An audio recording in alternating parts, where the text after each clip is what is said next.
Ja.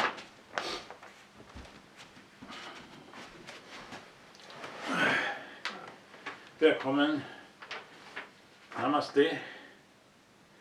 Välkommen till Fria Akademin. Idag så ska jag bara läsa in en text. En text av tacksamhet för mina gurusar. Det är ju så att jag har många lärare som jag har haft glädjen av att få vara i samklang med. Och jag ska väl bara nämna, i den här texten tror jag bara nämner Osho och CANDICE och Denver. Numera CANDICE RINPOCHE. Och jag skrev ett brev i GOA här 29 januari 2020. Och det är det jag tänkte läsa. Ja. Och ni som somnar upp till 4 sekunder, 4 minuter, som har jag full förståelse för att det kanske inte är något intressant för någon annan än en kuriosa forskare. Men så här går texten i alla fall. Namaste to beloved CANDICE RINPOCHE. Thanks, börjar med. Thanks. Yes, thank you from my heart for this very useful, fine and clear teaching. Like the crown jewel in the DIMOND SUTRA by Lord Buddha. Jag har ju själv försökt lära ut. I've tried myself to teach meditation so many years, and no one comes near to the clarity and simple phrasing like Candice. She's like the master of making difficult things easy. It's amazing. Her teaching is like this. She just says like this: relax and rest as awareness. Relax in a very uncontrived way, as often as you remember, until it becomes obvious and automatic. Alltså rest as awareness, rest as love awareness, rest as open intelligence, rest as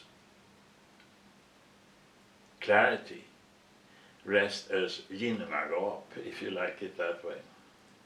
And I like the explanation she gives, that it gives total freedom in every data, in every immediate perception.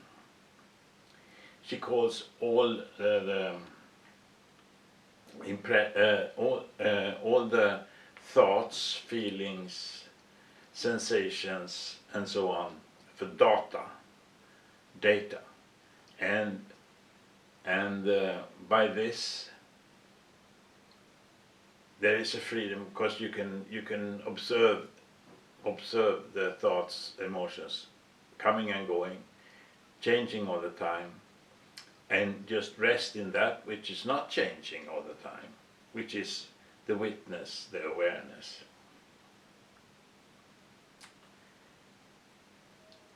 This is truly great freedom, skriver jag här. My personal history is that I have been meditating for a long time before I met the Great Freedom teaching. 1967, after college, I hitchhiked to KATMANDU to study Buddhism. I was with the Tibetan monks there for many months, and it was very interesting. But no one spoke very good English. And the teaching they carried was secret to me then. Then I traveled to India for 4 years to learn yoga and meditation. My beloved yoga teacher PremVarni still lives in Rishikesh. And I traveled from north to south in India, guru shopping. I visited every famous and no famous gurus. And I asked the same question: how to meditate, how to quiet the mind. This was my question: how to quiet the mind. I had a button on my coat at that time which said, let there be peace on earth, let it begin with me. And I understood that the chaos of the mind, all the opinions, points of views, this, how to make that quiet. Now, I found out later that this is a wrong question. You cannot make it quiet. Accept everything just as it is. Watch it. Enjoy the show. And don't be identified with it. Identify with your true nature, the watching open intelligence. Just rest as awareness. And then these data coming and going do not have any power over you. If you don't like, let them come and go like guests in your house.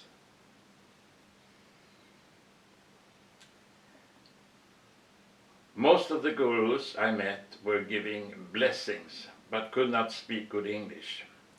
Like Nimkareli Baba was a very, very fantastic man, Baba Ramdas Guru. But he didn't speak very good English, and I went on, I traveled on. I stayed 3 weeks or something. On the third trip to India, 71, I lived in Iraq and Iran for half a year to study Islam and to study the wisdom of the dervish and the Sufis, and I was living with them. That was a fantastic experience. On the fourth trip to India, I met a beloved storytelling university professor named Bhagavan Sri Rajneesh, later called Osho.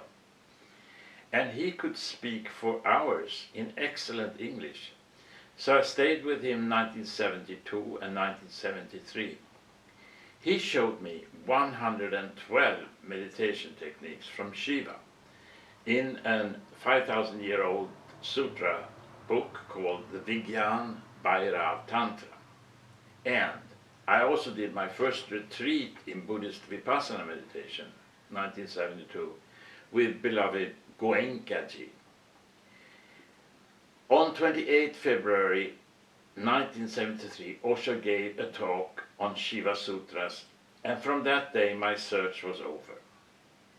No practice remained.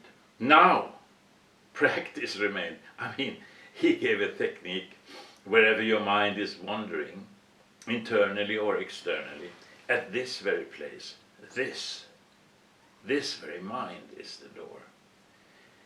And because the open intelligence is not separate from the data, it's all one thing, and open intelligence is always present. So there is freedom in every thought, every immediate perception.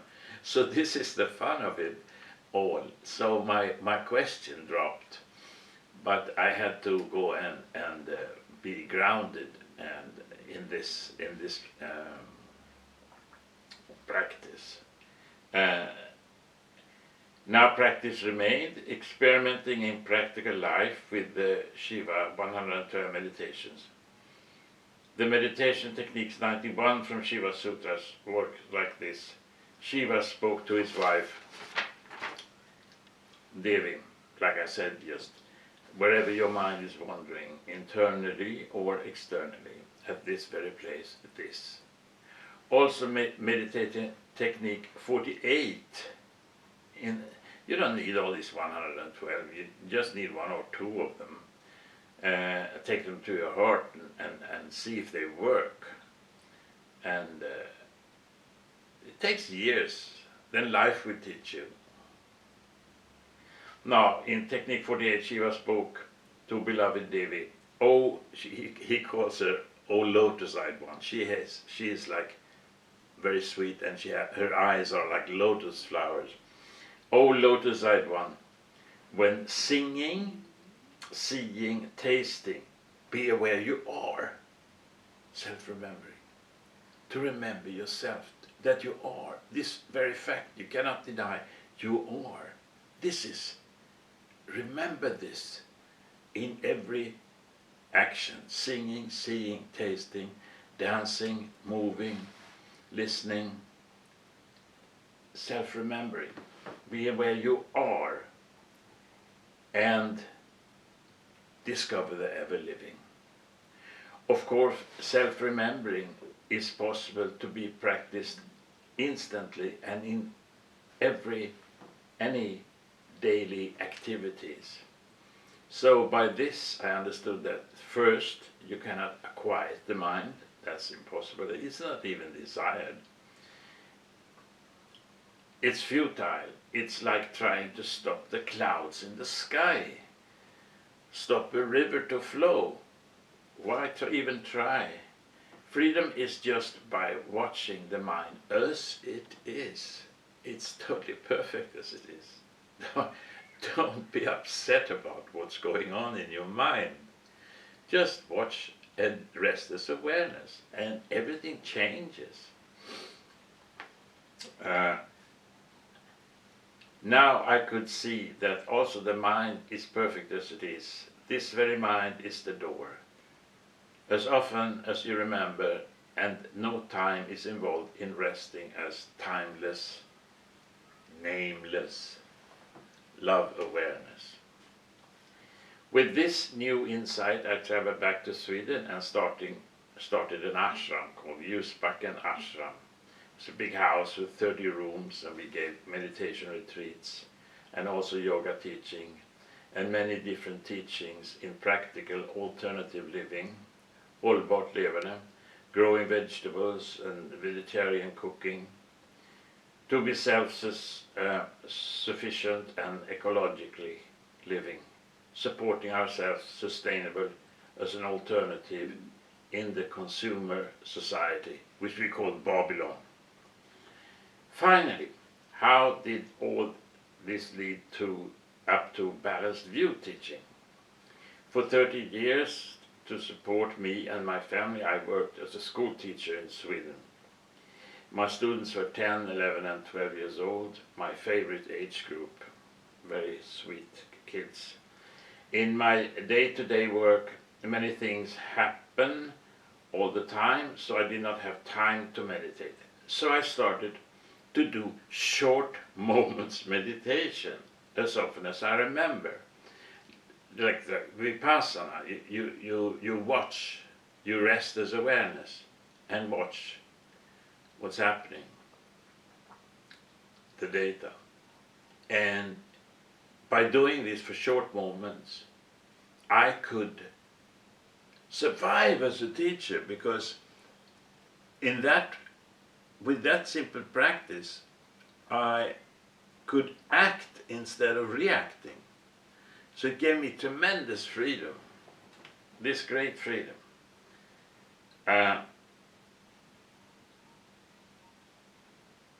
I noticed that it worked, so I did this meditation with short moments of resting as awareness. I noticed that I was able to act instead of reacting. And suddenly there was a great freedom to act creatively and surprisingly for the kids, and for myself too, and everyone involved.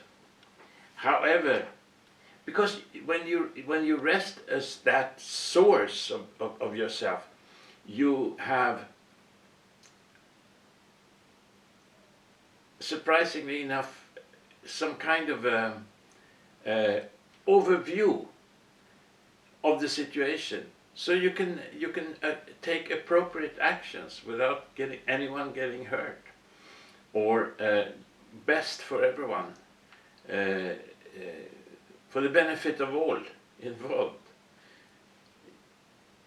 Because if you get out of your head and into your heart, that's where wisdom is found. However, no one could understand my practice. Friend would ask, "Do you meditate?" And they would mean, Do you sit for half an hour or every morning or evening to explain short moments meditation, or that this very mind is the door, was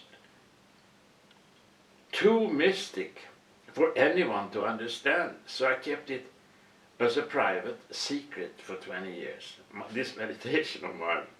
In 2007 in Rishikesh, I went to my first open meeting, and on an old TV we watched beloved CANDICE of the Great Freedom teaching. At once I knew that this is finally true and expressed in words that make sense. And I already knew that the practice works from my own experience. And what a beautiful language, so clear, so radical and free from hocus pocus. 2007 I met Candice O'Denver at Ängsbacka, Sweden, and from that on it's a very special love affair. Not in that clarity of expressing Dzogchen teaching. 2008 I made the 12 Empowerments course. It's like a 2-week course to deepen the understanding. One of the moments of the course I remember was I give up my rights to be a victim of my own points of views. This is a very profound and basic day of the course. I give up my rights to be a victim of my own points of views. Jag ger upp mina rättigheter att vara ett offer för mina egna synpunkter. It's very liberating day that was.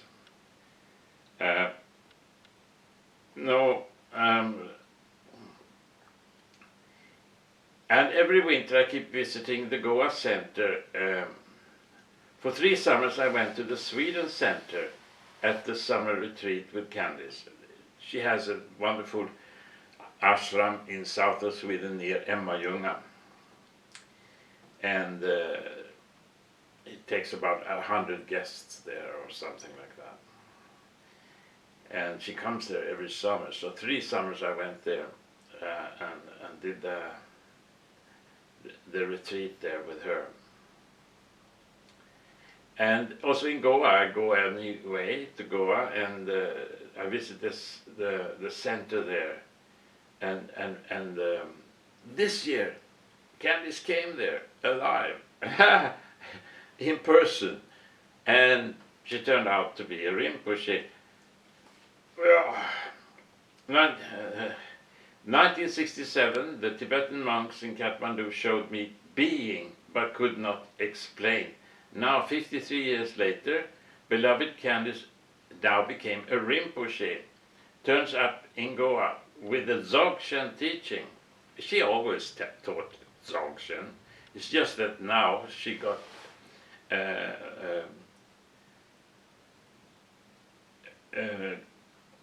approved by the Dzogchen master, the Tibetan Vandur Rinpoche.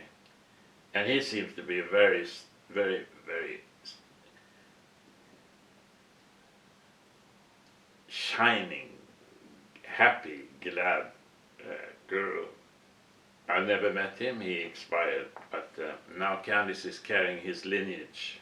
So she was initiated by him, and she can teach any way she wants in the Dzogchen teaching, because he liked her way of putting the Dzogchen teaching into today's language. This is the thing.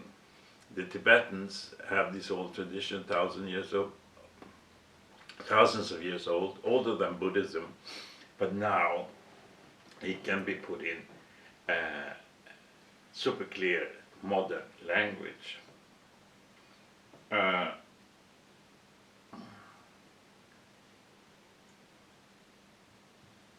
It is truly a blessing to hear the old Tibetan teaching in a useful, fine, clear English.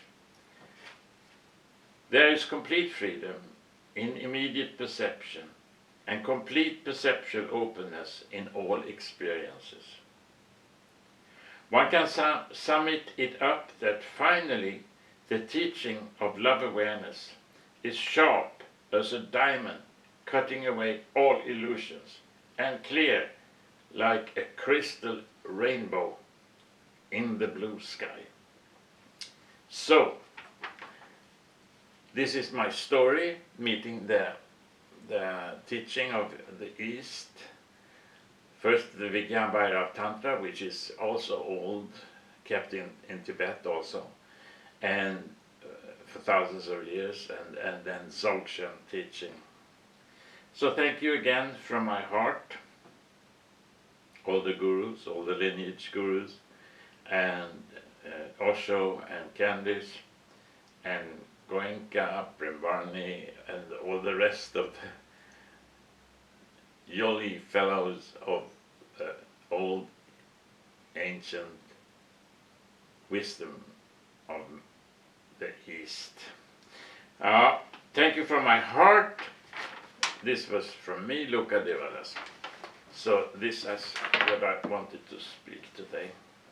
So thank you very much, and thank you for listening. And if you want to visit me, you can find me on Facebook. My name there is Loka Devadas. On YouTube, you just write Loka Devadas, and you come to my channel and see my films. And I also have a website, which is called friacademy.se. www.friacademy.se.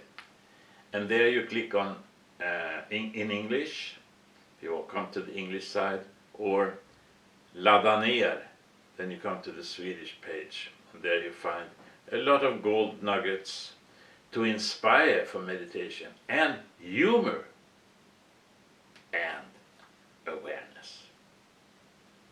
That was all for today. I think we have 27, 26 or something like that. August. Summer is ending here on Åland, and I'm sitting in Maya's chair here, and no going India this year either. This is a time for retreat. So, see you on the internet or in real life, I hope. All my love. Thank you for today from the Free Academy. Freak University is also called, because you need to be free.